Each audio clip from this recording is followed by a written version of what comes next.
আপনারা দেখেছেন বাংলাদেশে কিভাবে একটু আগে রুহুল কবির রিজভী আমাদের ডাকসুলের ইলেকশনের বর্ণনা দিলেন।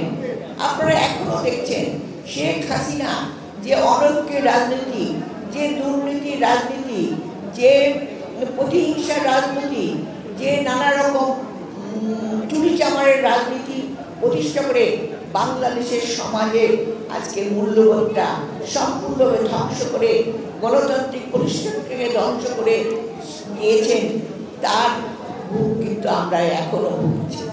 আমরা এখনো দেখছি আমাদের যে নির্বাচন আগামীর সামনে, যে নির্বাচনের মধ্য দিয়ে বাংলাদেশে একটি সত্যি সুন্দর একটা রাজনীতি পাবেন, একটি সরকার পাবেন, যার মধ্য দিয়ে এই মানুষের আশা আকাঙ্ক্ষা, বিশেষ করে শহীদ জিয়া, বেগম জিয়া এবং তারই উত্তরাধিকার আমাদের ভারপ্রাপ্ত চেয়ারম্যান যে কষ্ট করেছেন, যে আন্দোলন করে আজ পর্যন্ত যারা কষ্ট করে চলেছেন, শহীদ জিয়া শহীদ হয়েছে, দেশনেত্রী বেগম খালেদা জিয়া মিথ্যা মামলায় জর্জরিত হয়ে অসুস্থ হয়ে আপসীভাবে এখনো লড়াই করে চলেছেন। আর আমাদের ভারপ্রাপ্ত চেয়ারম্যান জনাব তারেক রহমান, তিনি এখনো কিভাবে দূর থেকে মৃত্যুর মুখে পতিত হয়েও তিনি এখন দূর থেকে বাংলাদেশের ধানের শীষ বিএনপিকে সংগঠিত করে জনগণের পাশে থেকে এত বড় একটা আন্দোলনের নেতৃত্ব দিয়ে আমরা শেখ হাসিনা, সে ফ্যাসিস্ট সরকারকে পালাতে বাধ্য করেছি। আমরা পালাতে বাধ্য করেছি, কিন্তু আমাদের সামনে এখন অনেক ষড়যন্ত্র। যে ষড়যন্ত্রের কথা এক কথায় বলা যায় না, আপনারা অনেকেই জানেন। এখানে অনেক মুরব্বিয়ান আছেন যারা শহীদ জিয়ার সময় ছিলেন, এখানে অনেকে আছেন তার পরবর্তী। আমি নিজে এই মিরপুরে কতবার এসেছি, কতবার কাজ করেছি, আমরা জানি আমরা মানুষ হলাম সৎ এবং আমরা সত্যিকার অর্থে এমন একটা রাজনীতি চাই যেখানে গণতন্ত্র থাকবে, কথা বলার অধিকার থাকবে।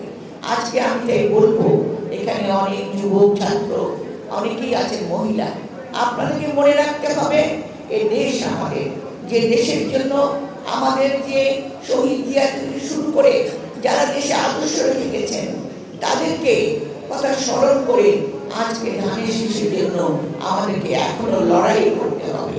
আজকে বিভিন্নভাবে বিভিন্ন কৌশলের মধ্যে বিভিন্ন মিথ্যা প্রচারণের মাধ্যমে আজকে বিএনপিকে হেয় করার চেষ্টা করা হচ্ছে।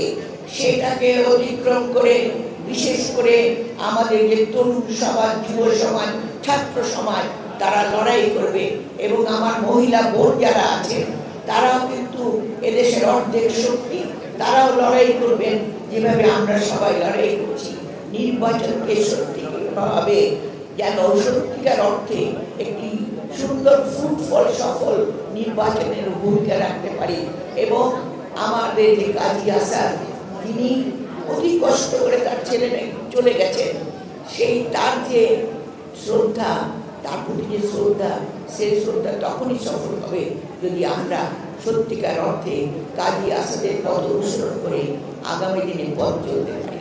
তাই আমি এখানে সবাইকে আহ্বান জানাবো, আপনারা ঐক্যবদ্ধ হন, আপনারা কোনো কিছু পরোয়া না করে আমাদের কাজী আসাদ, আমাদের শহীদ জিয়া, আমাদের বেগম খালেদা জিয়া যিনি এখনো লড়ছেন, আমাদের তারেক জিয়া কথা স্মরণ করে আপনারা আমাদের যে গণ অভ্যুত্থানে বিশেষ করে এই দীর্ঘ 17 বছর আন্দোলনে অনেক ছাত্র যুবক ভাইরা আমার জীবন দিয়েছে এবং এই 24-এর যে গণ অভ্যুত্থান, সেই গণ অভ্যুত্থানে তারা শহীদ হয়েছে।